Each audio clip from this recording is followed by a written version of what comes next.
Hey everyone, my name is Logan Wilson and I'm with Shadowscape Pictures. Today we're going to be bringing you some behind the scenes on how we created the Brainstem Intergalactic Cattle music video. Alright, so cameras and lenses. We shot this video on Blackmagic cameras, the first one being the Blackmagic 12K OLPF, and the second one being the Blackmagic 4.6K G2.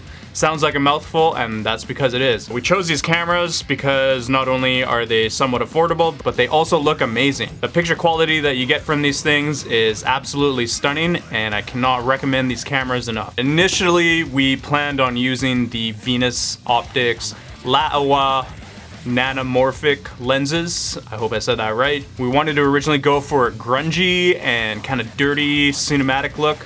Unfortunately, they were not fast enough for what we were looking for. We started talking about using the lenses that we used on Big Man Rising. Those were the Rokinon Zine lenses. Those guys go down to f-stop 1.5, so they're really good in low light. However, we decided that because we would constantly have to keep switching out the lenses, it would use up too much time.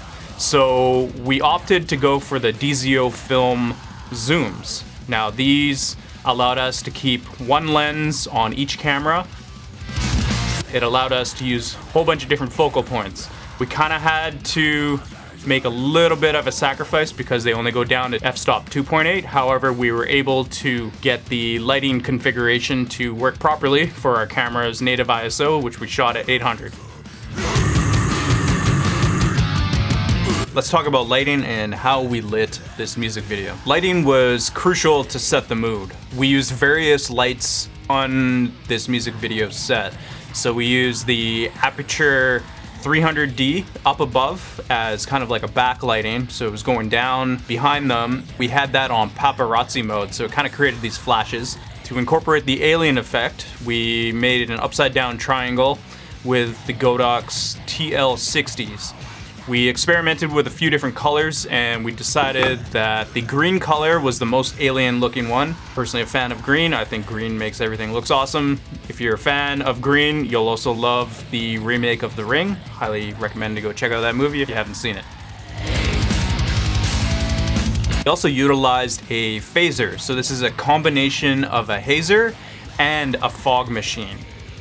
The reason why we use this is to create depth in the image. It's to create more of a 3D kind of visual, so it separates the foreground from the background.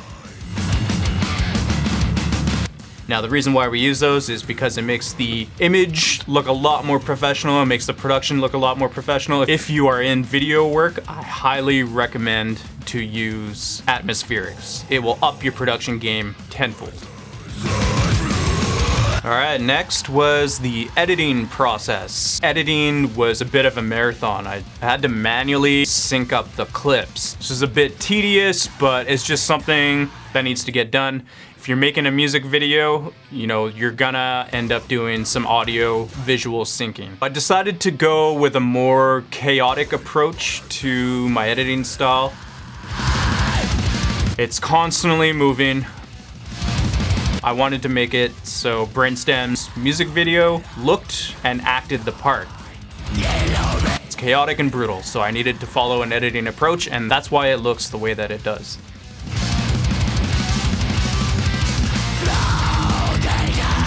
Two cameras is highly necessary. Why is it necessary? It's necessary because you get full coverage of the entire shoot. It also speeds up production by quite a bit. I remember we did one music video where we only had one camera. Man, we were there all day. It must have been about 12 hours worth of shooting. Here, we did it in about 4 hours. It looks fucking awesome. Yeah, always use two cameras. Try to get more camera angles if you can. More shots, the better. You'll thank yourself later in the editing process. Color correction and color grading. For this project, the color grade, it was actually extremely straightforward. I kept the node tree as simple as possible because we already had a predetermined color output that we were looking for, which was green and white hues. In the node tree, we just color boosted the greens a little bit and then added some slight noise reduction where it was necessary.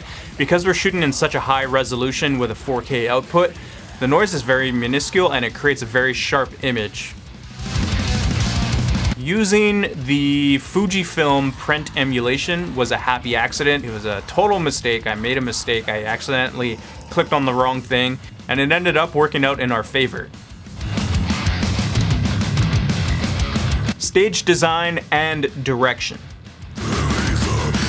The stage design was created in such a manner where I wanted to make it look like we were on the inside of a spaceship. We used a bunch of garden lining that we had around. It created this kind of black alien skin look. It was not intentional. I did not intend for it to look that way, but it did. Overall, I believe we created a desirable result here with what we had laying around. Sometimes it just takes a little bit of creativity with what you have. If you make mistakes, that's okay. More times than not, it's gonna turn out, and in this case, it definitely did.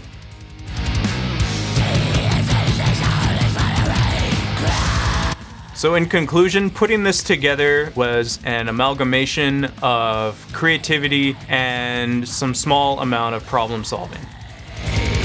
From choosing the right gear, to the lighting, to the editing process, every step was about creating an immersive experience. The accidental color grade was the cherry on top. Plus, the guys from Brainstem, they're all awesome to work with. Each of them was an absolute pleasure to work with. I hope sometime in the future we get to continue to keep making these things with them, and I wish for nothing but success for each and every one of them. If you're into the death metal genre, I highly recommend to go and check out their music because it sounds fucking awesome. Thanks for joining me in the behind the scenes for Brainstem's music video Intergalactic Cattle. If you enjoyed this video, like, comment, and subscribe for more content like this. Until next time, we'll see you around. Over and out.